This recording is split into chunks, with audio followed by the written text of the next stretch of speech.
Hi Jaykumar. Hi Tamil. Welcome to pretty prank. First வந்து இந்த படத்தோட ப்ரொமோஷன் அப்போ நான் இன்டர்வியூ பண்ணியிருந்தேன் டீமை. அப்போ எல்லாருமே சொன்னது என்னன்னா, இந்த படம் எங்கள் லைஃப்லேயே வந்து ரொம்ப முக்கியமான படம் அப்படின்ற அளவு சொல்லியிருந்தாங்க. அவங்க அவ்வளோ நம்புறாங்க அப்படிங்கிறது வந்து அதில் ஒர்க் பண்ணுறப்போ அதோடைய அவுட்புட் பார்க்குறப்போ அவங்களுக்கு தெரியுது. ஃபர்ஸ்ட் நீங்கள் அதை ஆரம்பிக்கிறப்போ ஒரு ஐடியா இருந்திருக்கும்ல, இது கண்டிப்பாக ஒரு முக்கியமான சப்ஜெக்ட் அப்படின்றது. அது எப்போ தோணுச்சு உங்க ரெண்டு பேருக்கு? அது நான் வந்து நான் எழுதுறப்ப எனக்கு அந்த கான்ஃபிடன்ட் இருந்துச்சு அந்த கிரிக்கெட் சப்ஜெக்ட் எழுதுறப்ப. ஆனால் நான் திரும்பி இங்கே மேடையில் சொன்னதான், இந்த படம் வந்து பயங்கரமாக ஹிட் ஆகிடும் இல்லை இதுவாகிடும் அந்த மாதிரி அந்த அந்த கால்குள்ளே நான் போகவே இல்லை. நான் ஒரு வேலையை செய்யணும், அதை வந்து ரொம்ப நேர்மையாக உண்மையாக ஒர்க் பண்ணணும். இது தவிர வேற எதுவுமே யோசிக்கவே இல்லை நான். அப்போ அதை எழுதுறோம் ஓகேங்களா. அது என் லைஃப் கூட வந்ததால் நிறைய பெரிய ப்ராசஸ் எழுதுறோம், எழுதி முடிக்கணும். எழுதி முடிச்சதுக்கப்புறம் வந்து கமிட் ஆனதுக்கப்புறம் நான் வந்து திரும்ப இவரோட நாவல்கள் மூலயமா தான் எனக்கு தலை. ஆமாம், அவரோட நாவல் வந்து எனக்கு ரொம்ப முக்கியமான ஒரு நாவல். பேட்டை வந்து நான் நிறைய வாட்டி படிச்சுட்டு இப்போ கூட இன்னொரு சொல்கிறப்போ நான் போய் சிந்தாதிரிப்பேட்டில் போய் சுற்றின்னு வந்தேன். அங்கே போய் கவாப் வாங்கி சாப்பிடுறது, அந்த பிரிட்ஜ் மேலே போகிறது அப்படின்ட்டு நிறைய எனக்கு இவரோட இது வந்து ஆல்மோஸ்ட் என்னோட நான் எழுதி வச்சிருக்கிற அந்த கதை கூட ரொம்ப நெருக்கமாக இருக்குது. பயங்கர அது ஒரு முக்கியமான நாவல். அது நான் எல்லாருக்குமே திரும்ப சொன்னதான், என்னோட அசிஸ்டன்ட் டைரக்டர் எல்லாருக்குமே ஒரு 10 புக்கு கொடுப்பேன்னா அதில் வந்து பேட்டை இருக்கும். பேட்டையில் வந்து பல்வேறுபட்ட ஒரு லைஃப்பை வந்து அவர் அவ்வளோ அழகாக அணுகியிருப்பார். அப்புறமா அதான் அது வந்து அவர் சார்பட்டாவில் ஒர்க் பண்ணோம். சார்பட்டாலே நாங்கள் வந்து கொஞ்சம் ஓரளவுக்கு இது வந்தால் கேட்டேன், நான் அப்போ எங்க கூட ஒர்க் பண்ணுறீங்களான்னு. அது இப்படி கமிட் ஆகுது. அதுக்கப்புறம் வந்து நான் வந்து தலையை வந்து வாங்க உள்ளே வாங்க அப்படின்னு சொல்கிறேன். அதோட கதையோட டைமென்ஷனை சூப்பராக மாற்றுறாரு. ஆக்சுவலாக ரொம்ப எளிமையாக இருந்தார் எனக்கு. என் கூட வந்து நாங்கள் 2 பேரும் நிச்சயமாக இது இங்கே பேசி சும்மாலாம் இல்லை, பயங்கரமான விவாதங்கள் தான் எங்களுக்கு. இந்த மாதிரி நான் க்ளோரிஃபை வேணால் பண்ணி சொல்ல முடியாது. அப்போ வந்து இவர் வந்து எனக்கு பயங்கர எனக்கு நான் ஒன்று கேட்டேன்னா ஒரு 4 எழுதி கொடுப்பாரு. வேற வேற டைமென்ஷனில் எழுதி கொடுக்குறது வந்து எனக்கு பயங்கர சப்போர்ட்டிவாக இருக்கும். அது வந்து அதுதான் வந்து என்னை வந்து லேஸ் ஆகிட்டாரு. இதான தலை வேணும் அப்படி கொடுப்பாரு, இதான தலை இப்படி போலாமா தலை, இது அங்கே பேர் தலை, அப்படி அப்படி இருக்கும். நீங்க கேட்ட மாதிரி இந்த படம் வந்து எழுதும் போதே உங்களுக்கு தெரிஞ்சது அவரை வரவேற்பு கிடைக்கும்னு கேட்டீங்கன்னா, அதுக்கு மிக முக்கியமான காரணம் இந்த படத்தோட தீம். இந்த படத்தோட தீம் இருக்குல்ல, இந்த தீம் ஜெய் தான், ஜெயோட யோசனை தான் இந்த தீம். நம்ம வந்து யாரை எதிர்த்தரப்புல நிறுத்துறோம், யார் கூட சண்டை போடுறோம், ஏன் சண்டை போடுறோம், டே நீ நானா சேர்ந்தா நமக்கு அந்த கருத்து வந்து ஒரு பெரிய மேட்டரே இல்லடான்றது தீம் வந்து இங்க இருக்கிற பெரும்பான்மை சமூகத்துக்கு ஓப்பான ஒரு கருத்து ஆக்சுவலா. ஆனா அது இன்னைக்கு சினிமால ஏதோ ஒரு சூழல் அது இவ்வளவு நாள் பேசப்படாம இருந்திருக்குல்ல. இப்ப இந்த படத்துக்கு இவ்வளவு யுனானிமஸான வெற்றி கிடைக்குதுன்னா, டே நம்ம எதிர்த்தரப்புல இருக்காம நம்மளே கூட சேருன்றானு, அது அவனுக்கு பிடிச்சிருக்கு. அதே நேரத்தில் அந்த கருத்தா மட்டும் இல்லாமல் நம்ம அதை சுவாரஸ்யமா சொல்லியிருக்கிறோன்றதான் இந்த படம் எனக்கு கரெக்ட் ஆகுது. ஸோ நான் இந்த ஸ்கிரிப்டை வந்து இவர்கிட்ட கொடுக்கும்பொழுதே வந்து நான் என்ன சொன்னேன்னா, இந்த படம் சாலிடாயிட்டு அதில் எந்த சந்தேகமும் இல்லை. ஏன்னா இந்த படத்துடைய கருத்து என்கிட்ட வரதுக்கு முன்னாடி நான் அதை சொல்றேன். படம் சாலிட். ஏன்னா இந்த கருத்து வந்து அவ்வளோ வந்து இன்னைக்கு ஒரு லைக் நம்ம ரெண்டு பேரும் சமன்ற நம்ம ரெண்டு பேரும் அச்சுக்கு தேவையில்லடான்றத பெரும்பான்மை இடைநிலை சமூகத்துக்கிட்ட உரையாடுற ஒரு ப்ராசஸ் வந்து இந்த திரைக்கதையோட அம்சத்துல இருந்தது. அதுக்கப்புறம் நம்ம அதில் வந்து வேலை செய்கிறோம். அதெல்லாம் it will add more flavour into the theme தான். Theme bring by Jai is that தான். அவர் அந்த தாட்டை கொண்டு வராரு. அந்த தாட்டுக்கு நீ கிடைச்ச வரவேற்பு தான் வந்து இந்த அரசியலை நம்ம நம்பலான்னு தோண்டி வேணா உள்ளூர்லேயே அடிச்சுன்னு இருக்கிறீங்க. நம்ம சேர்ந்தா அப்போ எது சேர்க்கும்னா விளையாட்டு மிக முக்கியமான ஒரு கருவி. ஏன்னா விளையாட்டுல தான் வேற ஒரு மனநிலை பிளே ஆகும். அப்போ விளையாட்டு இந்த படத்துல பயன்படுத்தும் போது எல்லாமே அப்படியே ஃப்ளோவா வருது. ஒரு பொது எதிரி இருக்கும், அவனும் பொது எதிரி, அவனு மனிதன் கிடையாது, ஒரு கருத்து. அந்த படத்துல அதனால தான் நாங்கள் கிளைமாக்ஸ்ல அவனை தூக்கி அடிச்ச உடனே வந்து அவனையா ஹாஸ்பிட்டல் தூக்கி போறேன். அவன் மேல எந்த கோபமும் இல்லையே. அவனுக்கு இருக்கிற அதிகாரம், அவனுக்கு கொடுக்குற ஒரு ப்ரிவிலேஜை, வர்க்கம் அவனுக்கு கொடுக்குற ப்ரிவிலேஜ், சாதி அவனுக்கு கொடுக்குற ப்ரிவிலேஜ் தான் நம்ம கேள்வி கேட்கணும். அதனாலதான் இந்த படம் வெற்றி அடைஞ்சிருக்குன்னு நான் பாக்குறேன். அண்ட் இது பயங்கரமான ஒரு வரவேற்பு வந்து தியேட்டர்ல கிடைக்குது. குறிப்பா உங்களோட பேட்டையில இருக்கிற நிறைய விஷயங்கள் இதுலயும் கவனிக்க முடிஞ்சது.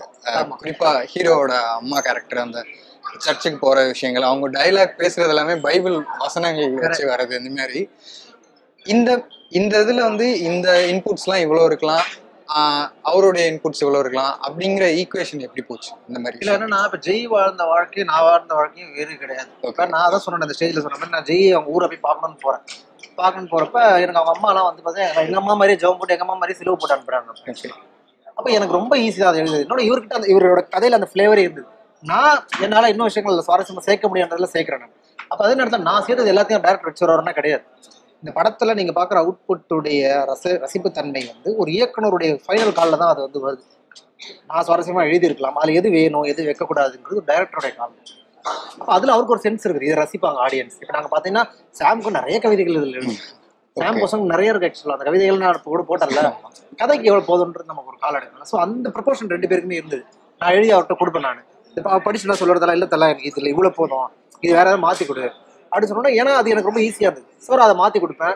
எங்களோட உரையாடல் பெரும்பாலும் ஸ்கிரிப்ட் ஷேரிங்ல தான் இருக்கு, ஓரலை விட. நான் எழுதுவேன், அவர் சின்ன கரெக்ஷன் எனக்கு கேட்டு எடுத்துவார், அப்படிதான் இருந்தது. ஸோ அந்த ப்ரொபோர்ஷன்ல தான் வேலை பண்ணுவேன். அண்ட் படத்துல வந்து நிறைய கேரக்டர்ஸ் இருக்காங்க, எல்லாருமே வந்து மனசுல நிக்கிற மாதிரியான ஒரு கேரக்டர்ஸ், சின்ன கேரக்டரா இருந்தாலும் கூட. இந்த கேரக்டரை இப்படி எழுதணும், இந்த கேரக்டர் இப்படி மனசுல நிக்கணும் அப்படிங்கிற விஷயங்கள்லாம் எப்படி? நம்ம பிளான் பண்ணி இந்த கேரக்டர் மனசுல நிக்கணும், இது வந்து அப்படிலாம் கிடையாது. அப்படி எழுதுனா கண்டிப்பா அந்த ரைட்டிங் வந்து ஃபிளாஸ்ல தான் போய் முடியும். அந்த கதாபாத்திரங்கள் நியாயமா இருக்கும். இப்ப நம்ம ஒரு 5 கதாபாத்திரங்கள் எழுதணும், 5 கதாபாத்திரங்கள் பார்வையாளர் ரசிக்கணும்னா ஒரு கதாபாத்திரத்துக்கும் சின்ன தனித்துவத்தை கொடுக்கணும் நம்ம. இப்ப சாமுடைய அம்மானா அந்த அம்மா முழுக்க கிறிஸ்டியன் லைஃப், கிறிஸ்டியன் பத்தி தான் பேசிட்டு இருப்பாங்க. சாம்னா முழுக்க அவன் வாழ்க்கை, ஒருதலை காதல், அவன் மேட்ச்னா செகண்ட் தான், ஒருதலை காதல் இருப்பான். ரஞ்சித்னா முழுக்க கிரிக்கெட் இந்த மாதிரி தான் இருப்பான். ராஜேஷ்ன்ற கேரக்டர் தான் நிறைய ஷேட்ஸ் இருக்கும். அவன் எதை நம்பலாம், எது உண்மை, எது போய், நான் நல்லவனா கெட்டவனான்ற பல கேள்வி. அப்ப இந்த எல்லா கதாபாத்திரக்கும் சின்ன சின்ன தனித்துவத்தை உள்ள கொண்டு வரும்போது இயல்பாவே சுவாரஸ்யம் வரும். ஓகே. அண்ட் இன்னொரு நிறைய ரிவ்யூஸ்லையும் கூட நீங்க பார்த்துருக்கலாம், இதுல இருக்கிற விமன்ஸும் ரொம்ப ஸ்ட்ராங்கா இருந்தாலும் அவங்க செகண்ட் ஹாஃபுக்கு அவங்க வரலையோ அப்படிங்கிறதும் பெரும்பாலும் ஒரு விமர்சனத்துல வச்சாங்க. அதை எப்படி பாக்குறீங்க? இல்ல அது என்னன்னா, இந்த கதையில கதாநாயகனுடைய காதல் இந்த படம் கிடையாது. இல்ல, ஓகேங்களா? கதாநாயகன் உரையாடல் வந்து நம்ம திருமணம் பண்ணிக்கணும், நம்ம ஒன்னா வாழணும், நம்ம குழந்தைங்களுக்கு பேர் வைக்கணுங்கிற எந்த ஐடியாலஜிக்கும் அவங்க போக மாட்டாங்க. அவங்க பேசுறது கிரிக்கெட் பத்தி தான் பேசுவாங்க, லவ்னே பேசிக்க மாட்டாங்க. அதே நேரத்துல நம்மளுடைய முதல் காதல், நீங்க காலேஜ்ல படிச்சது, நான் காலேஜ்ல படிச்சது, இவர் காலேஜ்ல, நம்மளோட ஃபர்ஸ்ட் லவ் எப்படி இருந்தாலும் பேசுறது தட்டும், ஏதோ ஒரு வகையில டப்புன்னு அது போயிடும். அந்த அப்ரப்டா தான் இந்த கதைக்கு சம்மந்தப்பட்டு தேவைப்பட்டுச்சு தவிர்த்து மற்றபடி நான் அதை எண்டில் ஒரு ஆர்க்கா முடிக்கணுன்றது ரொம்ப கான்சியஸா எடுத்த தேர்வு தான். அதே நேரத்தில் அது விமர்சனமா பார்வையாளர் படுதுன்னா அவன் ஏதோ ஒரு இடத்துல எதிர்பார்ப்பு உருவாக்கி இருக்கிறோம் அப்படிங்கிற கேள்வியை நாங்க புரிஞ்சுக்கலாம். அதுதான் கரெக்ட். அவன் விரும்புறான், லாஸ்ட்ல காட்டவே இல்லையாடா அப்படின்னு கேட்கறதுமே நான் பாசிட்டிவா தான் பாக்குறேன். அப்ப அவனை விரும்பி இருக்கிறான் எண்டில் அப்படின்னு சொல்லிட்டு. பட் ஸ்கிரிப்டுக்கு நம்ம அந்த ஃப்ளோவில் பார்க்கும்போது தேவை. நோக்கம் வந்து சிதையக்கூடாதுன்றதுல ரொம்ப கவனமா இருந்தான். அது இல்லை நோக்கம், அதோட திரைக்கதையோட நோக்கம் என்ன, அந்த கதையோட நோக்கத்துக்குள்ள தான் நம்ம டிராவல் பண்றோம். அப்போ அது நம்மளுக்கு தேவைப்படல அப்படின்றதான். அந்த அளவுக்கு அவங்க அந்த காதலை ரசித்திருக்கான்றப்போ ரொம்ப சந்தோஷமா தான் இருக்கும். எண்டில் கட் பண்ணா அந்த பொண்ணு ஃபைனல் மேட்ச்ல வந்து பாக்குறது கை தட்டுறது ஈஸியான கால் எங்களை வச்சிருக்க முடியும். That is very cinematic. First love இப்படிதான் பேசுறது தட்டும், அதனுடைய ஒழுங்கின்மைக்குள்ளதான் அது செய்யப்பட்டது. இந்த படத்து சம்மந்தப்பட்ட பல ஸ்டேஜஸ்ல பேசிருக்கீங்க. இப்போ இருக்கிற சூழல்லையும் இந்த மாதிரி ஒரு படத்தோட அவசியம் வந்து ரொம்ப முக்கியமானதா இருக்கு. ஏன்னா நீங்க சொன்ன மாதிரி கோயிலுக்குள்ள வரவிட்டுட்டாங்கன்றதுக்காக இன்னொரு கோயில் கட்டுறது, அந்த சம்பவமா இருக்கட்டும், இல்லை யூஜிசியோட இப்போ இருக்கிற பாலிசி மாற்றுறதா இருக்கட்டும், இந்த மாதிரி ஒவ்வொரு விஷயமும் இந்த சாதியத்தை முன் வச்சு ஒன்று பண்ணப்படுறப்போ அந்த இடத்துல இந்த மாதிரி படங்கள் வர வேண்டியதோட தேவை எவ்வளவு இருக்கு அப்படின்னு நினைக்கிறேன். நம்ம ஒரு சின்னதா ஒரு தனித்தனியா இருக்கிறதால நீங்க நம்மளுக்கு கிடைக்கக்கூடிய எல்லாத்தையும் நம்ம இழக்கிறோம். ஓகேங்களா? அதுதான் ரொம்ப உண்மை. அது நம்ம தெரிஞ்சோ தெரியாமலோ நம்மளுக்கு ஒரு விஷயத்த வந்து நம்ம அட்ரஸ் பண்ணுவோம். எல்லாருக்குமே சில விஷயங்கள் கோபம் தான் வரும். ஓகேங்களா? நான் திரும்ப சொல்றதுதான், அந்த சின்னதா ஒரு கரண்ட் பில் ஏறதாகட்டும், ஒரு கேஸ் விலை உயர்றதாகட்டும், ஒரு பெட்ரோல் விலை 10 ரூபாய் ஏறுது, இது எல்லாத்துக்குமே பாதிப்பு தான் இந்த விஷயம். ஆனா இந்த பாதிப்பு வந்து நீங்க சேர்ந்து கேட்காத, ஒரு 4 நாள் அதை தள்ளி வைக்காத, அதை இல்லை அதுக்கப்புறம் போடவே மாட்டேன்னு எல்லாருமே சேர்ந்து ஒரு முடிவு பண்ணி நிறுத்தினா அவன் கண்டிப்பா இறங்கி வந்துடும். ஸோ இது இறங்கி வைக்காத அளவுக்கு என்ன உங்களை பண்ணுது, நீங்க வந்து தனித்தனியா இருக்கிறது தான். ஸோ அதுதான் வந்து பிரச்சனையா இருக்கு. அதனால வந்து ஒரு இடம் நீ எவ்வளவு ஏத்தின்னு போனாலும் அது அந்த இடத்துல தான் போய் நிக்குது. அங்க யாருமே வந்து கவலையும் படுறது கிடையாது. ஆனா அது எல்லாருக்கும் பாதிக்கிறது தான் உண்மை. அது உண்மைதான். அதுதான் உண்மை. ஆனா அது வந்து கேட்க விட்டு அது எந்த ரேஞ்சுக்குனாலும் போயிடுது. அப்போ அது எல்லாருக்குமே பாதிப்பு. அது வந்து சேர்ந்தா அது மூலியமா நம்ம வந்து அதை ஈஸியா வந்து கேட்டு அதை அப்படியே ஸ்டாப் பண்ணி அதை 5 ரூபாய்க்கும் மாற்றவும் முடியும். ஓகேங்களா? அதுக்கு வந்து நம்ம தயாராகிறதுக்கு இந்த மாதிரியான விஷயங்கள் தான். நம்ம பொதுவாக நம்ம இந்தியா மாதிரியான ஒரு கண்ட்ரி வந்து முழுக்க வெளியிருந்து என்னவா பார்க்குறோம், ஒரு சந்தை நாடாக தான் பார்க்குறாங்க. ஸோ அதுவுமே ஒரு அதனால தான் அவன் என்ன வேணா இங்கே பண்ணிட்டு போயினேக்கிறான் அப்படின்றது இருக்கு. ஆனால் இதை வந்து நம்ம கரெக்டாக நின்னா இது மக்களுக்கானது தானே, மறுபடியும் இது யாருக்கானதுங்க? இது இவ்வளோ கஷ்டம். ஒவ்வொரு மனுஷனும் எதுக்கு உழைக்கிறான்? ரொம்ப கஷ்டப்பட்டு காலைல போயிட்டு ஒரு 500 ரூபாய் சம்பளம்னாலும் 100 ரூபாய் சம்பளம்னாலும் எதுக்கு உழைக்கும்? தன்னோட சர்வை தானே. அவனுக்கு அது கரெக்டாக கிடைக்கிறப்போ அவனுக்கு சமமாக ஒரு 10 ரூபாய்க்கு எல்லா பொருளும் வாங்கணும் இல்லை அந்த மாதிரி எதோ கூட வச்சுக்கலாம்னு வச்சுங்க. அப்போ வந்து அது ரொம்ப நல்லா இருக்கும். அதுதான் நம்ம விரும்பணும். அந்த மாதிரியான ஒரு இடத்துக்கு போகலாம். எல்லாருக்கும் எல்லாம் கிடைக்கணும்ல. திரும்பவும் அதுதான் இது எல்லாருக்குமானது தாங்க. இது எல்லாரும் கரெக்டாக சாப்பிடணும், எல்லாருமே இருக்கணும். சின்ன சின்ன விஷயங்கள் இப்படியெல்லாம் நின்னா நடக்கும்ன்ற ஒரு கனவு தான். இந்த கனவு தான், இந்த கதையே கனவு தான். இந்த கனவு அக்செப்ட் பண்ணியதே எனக்கு பயங்கர மிகப்பெரிய சந்தோஷமா தான் இருக்குன்றேன் நான். பெரிய கனவு அது நான் வந்து கரெக்டாக சொல்லணும். இது அதுவும் ப்ரெஷர் தானே. அந்த கனவு கரெக்டாக எடுத்துன்னு போய் சேர்க்கணும் அப்படின்றதான். அதுதான் அதை ஒரு திரைக்கதையாக மாற்றுறது, அதை சினிமாவை எடுக்கிறது, பாட்டு வைக்கிற டான்ஸ் அது இது எல்லாமே இதுக்குள்ள இணையுது. அது வந்து அப்போதான் வந்து அங்கே போய் பேச முடியுது. எனக்கு தெரிஞ்சு நீலம் பேனர்லேயே வந்து மோஸ்ட் கமர்ஷியல் ஃபிலிம் தான் நினைக்கிறேன். ரொம்ப பொலிட்டிக்கலாகவும் கமர்ஷியலாகவும் வந்த படம். இந்த கேள்விக்கு உங்களோட பதில்? ஒரு சமகாலத்தில் இருக்கிற அரசியல் அதிர்வுகளை எப்போதும் படைப்புகள் வெளிப்படுத்தும். அது நாவல்களாக இருக்கட்டும், இல்லாட்டி சினிமாவாகட்டும், எப்போதும் அதை வெளிப்படுத்தத்தான் செய்யும். உதாரணத்துக்கு பார்ப்பனர்களுடைய ஆதிக்கம் மேலோங்கி பார்ப்பனர் அல்லாத இயக்கம் உருவாகும் பொழுது அதனை சார்ந்த திரைப்படங்கள் நிறைய உருவாச்சு. உங்களுக்கு திராவிட தாக்கத்தில் நிறைய திரைப்படங்கள் வந்து உருவானதை நம்ம பார்ப்போம். அது ஒரு காலகட்டம். திராவிட கட்சிகள் வந்து ஆட்சி அமைச்சு அரசியல்வாதிகளை ஒடுக்குமுறைகளை மக்கள் பார்க்குற ஒரு காலகட்டம் வரும்பொழுது 70-80 நிறைய அது சார்ந்த ஒரு வர்க்கத்துக்கு எதிராக நிறைய பிரச்சனை வரும். சட்டம் ஒரு இருட்டரை, சிவப்பு மல்லி, சட்டம் ஒரு விளையாட்டு, கஞ்சி வந்தால் மண், சிவப்பு நிறைய திரைப்படங்கள் வந்து அந்த காலகட்டம் வந்து பிரதிபலிக்குது. ஏன்னா அப்பதான் ஊழலை பார்க்கறான், அப்பதான் எல்லாத்தையும் பார்க்கறான், முதலாளியோட ஆதிக்கத்தை பார்க்கறான்றது படங்கள் வருது. அதுக்கப்புறம் வந்து பாத்தீங்கன்னா 90களில் ஒரு விதமான தலித் எழுச்சி வரும்போது அந்த மாதிரியான படங்கள் வந்து துரதிருஷ்டவசமா இலக்கியத்தில் நடந்ததை போல சினிமாவில் நிகழலை. ஏன் சினிமாவில் நிகழலை அப்படின்னா அது நிறைய பிரச்சனைகள் இருக்கு. ஏன்னா சினிமானது எல்லாரும் பார்க்கக்கூடிய படம், அதில் குறிப்பிட்ட சமூகத்தை பத்தி நம்ம படம் எடுக்க முடியாதுங்கிற தயக்கமா கூட இருக்கலாம். அல்லது இப்போ இருக்கிற ஒரு ஒடுக்கப்பட்ட மக்களுக்கு மனிதனுக்கு தன்னை வெளிப்படுத்தி சொல்லக்கூடிய ஒரு ஒரு ஒரு ஒரு தன்னம்பிக்கை இருக்குல்ல, அது அப்போ இல்லாம கூட இருக்கலாம். அப்போ ஒரு காலகட்டமும் ஒவ்வொரு பீரியடை வந்து சொல்லுது. அந்த கலைஞர்களுக்கு அதுக்கான நம்பிக்கை கொடுக்குது. இப்போ இந்த காலகட்டத்தில் நமக்கு கிடந்த ஒரு 7-8 இல்லை 10 வருஷமா வந்து நிறைய கேஸ்ட் ரிலேட்டட் மூவிஸ் வருது. ஒன்று சாதியை பண்பாடாக பெருமிதமாக பேசுற திரைப்படங்கள் வருது. நான் அதையும் இதுக்குள்ளதான் வைக்கிறேன். அப்புறம் சாதிக்கு எதிரான மனநிலை கொண்ட வந்த திரைப்படங்களும் வருது. இந்த ரெண்டுத்தையும் ஒரே பண்பா தான் நம்ம பார்க்கணும். அப்படி வர்ற திரைப்படங்களுக்கு ஊடாக ப்ளூ ஸ்டாருக்கு ஏன் தனித்த அடையாளம் கிடைச்சது நம்ம யோசிக்கும் பொழுது இன்னைக்கு இந்திய மக்களுக்கு ஒரு பெரும் எதிர் சக்தியா நிற்கிறது என்ன? ஒரு மிகப்பெரிய கருத்து நிக்குதா இல்லையா? ஒரு மிகப்பெரிய கருத்து நிக்குது, தத்துவம் நிக்குது. அது மதங்கிற பேர்ல பெரிய பூதாகரமா நம்ம முன்னாடி நிக்குது. அது எப்படி நம்ம ஹேண்டில் பண்றது நமக்கு தெரியல. ஏன்னா மதங்கிறது நம்ம பண்பாடோட சேர்ந்து இருக்குது, உன்னைய பிரிக்கிற ஒரு ஹைரார்கி அதை கிரியேட் பண்ணிருக்குது. அப்ப எப்படி அவனை கவுண்டர் பண்றதுன்னு ஒரு பெரிய தத்தளிப்பான சூழலை தான் இன்னைக்கு நம்ம இருக்கிறோம். அப்ப அந்த வகையில தான் அந்த கருத்துக்கு எதிராக நம்ம சண்டை போடணும் அப்படின்னா ஒரே வழி நீங்க நானும் சேரணும். உனக்கு எனக்கு முரண் இருக்குது, நீங்க நானும் சேரணும். அந்த சேர்தலை குறித்து இந்த படம் பேசுறதால தான் இன்னைக்கு மக்கள்கிட்ட யுனானிமஸான ஒரு வெற்றி கிடைச்சிருக்குன்னு நான் சொல்றேன். So it is a more Dravidian movie in Tamil cinema.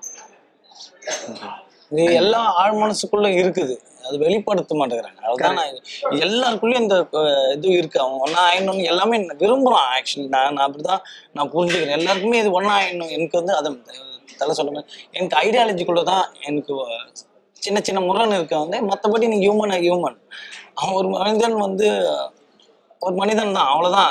ஆண் பெண் பேதமற்ற ஒரு மனிதன், அவ்வளவுதான். அப்படிதான். அதே மாதிரி எல்லாருமே இந்த ஒற்றுமையை விரும்புறாங்க, எல்லாருமே விரும்புறாங்கன்ற அதைதான் நம்ம பண்ணலாம். அது ஒரு படைப்பின் மூலியமா நம்ம வரலாம். அது கமர்ஷியல் படம்ன்றாங்க, எனக்கு தெரியல அது கமர்ஷியலா அது.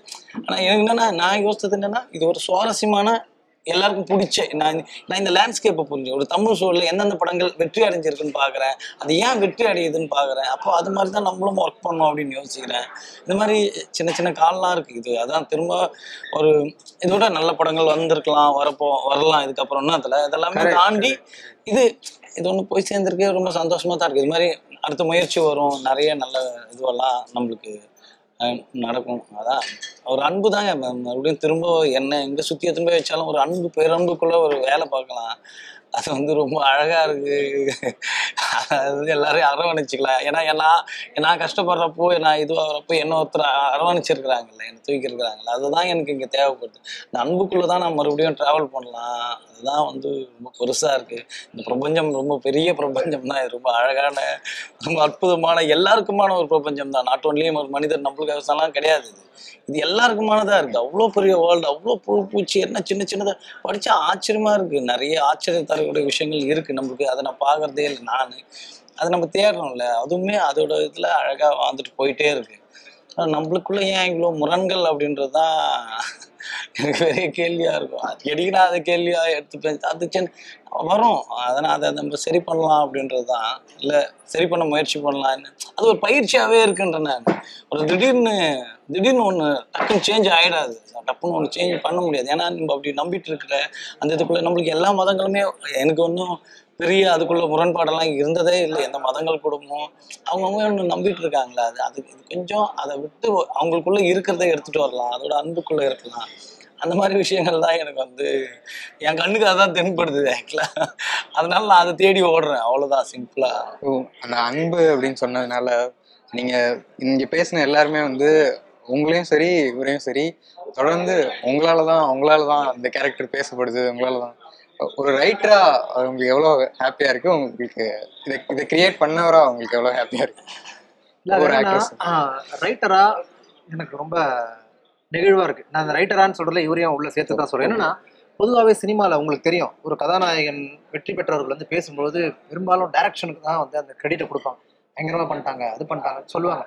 ஆனா தொடர்ந்து ரைட்டருக்கு ஒரு கிரெடிட் அவங்க கொடுக்கும்போது அது என்ன ஆகுதுன்னா, நாளைக்கு நம்மளும் ஒரு ரைட்டரோட சேர்ந்து வேலை செய்யலான்னு ஒரு டேரக்டருக்கு ஒரு சின்ன தாட் வரணும்ன்றதை தான் நான் வந்திருக்குன்ற நம்பிக்கை தான் சந்தோஷத்தை கொடுக்குது. ஓகேவா, பரவாயில்ல. இப்ப இந்த ஸ்கிரிப்டை ஜெய் எழுதாமலாம் இல்லை, அவர் எழுதிட்டு தான் எடுத்துட்டு வந்தார். அவர் எழுதிட்டு எடுத்தானா அவருக்கு எதோ தோணுது, நம்ம பண்ணா இன்னொருத்தர் வரணுன்ற ஒரு நம்பிக்கை இருக்குல்ல. இப்போ மற்ற டேரக்டர்களும் இதை சொல்லுவாங்க, ஏன்னா என்னடா எல்லாம் நடிக்கணும்னா ரைட்டிங் நல்லா இருக்குன்னு சொல்றானே. இன்னொன்று அவங்க அதை சென்ஸ் பண்றாங்க பாருங்க. எல்லாம் இப்போ நடிச்ச பேச எல்லாருமே அந்த கிரெடிட் என்ன பண்ணா ஷேர் பண்றாங்க. அது இன்னைக்கு சினிமாவில் அது ரொம்ப நல்ல பண்பு இல்லை. இவங்க எழுதி கொடுத்ததால நாங்கள் நிற்கிறோன்ற பண்பு தமிழ் சினிமாவில் எழுத்தாளர்களை சேர்ந்து எழுத்தாளர்களும் படைப்புக்குள்ள அவங்க சேர்க்கும்போது அந்த படம் இன்னும் அது உண்மைக்கு நெருக்கமா மாறும். ஏன்னா எழுத்தாளன் மனிதனை மிக நுட்பமாக அவதானிக்கக்கூடிய ஒரு பண்பு இருக்கிறதெல்லாம் எழுத்தாளனா இருக்கும். அப்போ அவன் அதில் இருக்க நுவான்ஸை கண்டுபிடிப்பான். அந்த டேரக்டருடைய சீனுக்கு ஏதோ ஒரு வகையில ஒரு இன்ட்ரெஸ்ட்டை சேர்ப்பான்ல. அதுக்கு இப்படி ஒரு பெரிய வெகுஜனமான ஒரு கிரெடிட் கிடைக்கும் பொழுது நாளைக்கு ப்ரொடக்ஷன் சொல்லலாம், இந்த படத்தை பார்த்த ஒரு ப்ரொடியூசர் இல்லை, இந்த ஆடியோ லான்ச்சை பார்த்த ஒரு ப்ரொடியூசர் சார் யாராவது ரைட்டர் யாராவது நீங்களும் ரைட்டர் வச்சுக்கணும் டேரக்டர் சொல்லலாம். ஏன்னா ஃபர்ஸ்ட் பட்ட டேரக்டருக்கு ரைட்டர் தமிழ் சினிமாவில் ப்ரொடியூசர்களுக்கு கொடுக்க மாட்டாங்க. உங்களுக்கு தெரியும், ஒரு பெரிய டேரக்டர்ல தான் ரைட்டர்லாம் கொடுப்பாங்க. இப்போ ஒரு ஃபர்ஸ்ட் படத்துக்கு இவர் ஒரு பிடிவாதத்தில் கேட்கறாரு, இவங்க ரைட்டர் வேணும்னு கேட்குறாரு. நீங்க அதுதான் இப்படி மாறி இருக்கும். இது ஒட்டுமொத்த இண்டஸ்ட்ரியில ஒரு சின்ன அதிர்வை கிரியேட் பண்ணா அது எனக்கு போதும்னு நினைக்கிறேன். ஸோ கடைசியா அடுத்து நீங்க ஒர்க் பண்ணிட்டு இருக்கிற படங்களும் கொஞ்சம் எதிர்பார்ப்புல இருக்கிற படங்களும் சரி, இன்னும் பண்ணிட்டு இருக்க படங்களும் சரி, குறிப்பா சார்பட்டா 2 அண்ட் தங்கலான் ரெண்டுமே ஒரு பெரிய எதிர்பார்ப்பு இருக்கு. ஸோ அந்த படங்கள் எப்படி வந்துட்டு இருக்கு? இப்போ தங்கலான் படத்தை பொறுத்த வரைக்கும் பார்த்தீங்கன்னா உங்களுக்கு தெரியும், அந்த படத்தை பத்தி நம்ம இவ்வளவு பேசுறோம். அது ஒரு விதமான ஒரு மாபெரும் உலகம். அந்த உலகத்துல நிறைய மனிதர்கள் இருக்காங்க. அந்த உலகமும் நிறைய முக்கியமான விஷயத்த பேசுது. ஆக்சுவலி சார்பட்டா 2 ரைட்டிங் ஸ்டேஜ்ல தான் இருக்கு. தங்கலான் அடுத்த மாதம் வரப்போகுது, அது ரைட்டிங்ல தான் இருக்கு. சார்பட்டா 2மே எனக்கு சார்பட்டா 1 எழுதும் போது எனக்கு எந்த அளவுக்கு ஒரு பெரிய ஃபேசினேட்டிங் ஒரு துடிப்பு இருந்ததோ இப்போ அதோட அதிகமா இருக்கு. ஏன்னா அதுக்கு பெரிய ரிசப்ஷன் கிடைச்சிருக்கு. நம்ம ஃபெமிலியரான கேரக்டர் உள்ள வச்சு நம்ம அதை ப்ளே பண்ண போறோம் போது ரொம்ப ஆர்வமா இருக்குது. ஸோ நானும் அதுதான் காத்துட்டு இருக்கேன். ஸோ அடுத்தடுத்து நீங்க பண்ணக்கூடிய எல்லா படங்களும் பெரிய சக்சஸ் ஆகணும், பெரிய வரவேற்பு கிடைக்கணும் அப்படின்னு சொல்லி பிடி பிரேம் சார்பாக வாழ்த்துக்கிறேன். தேங்க்யூ.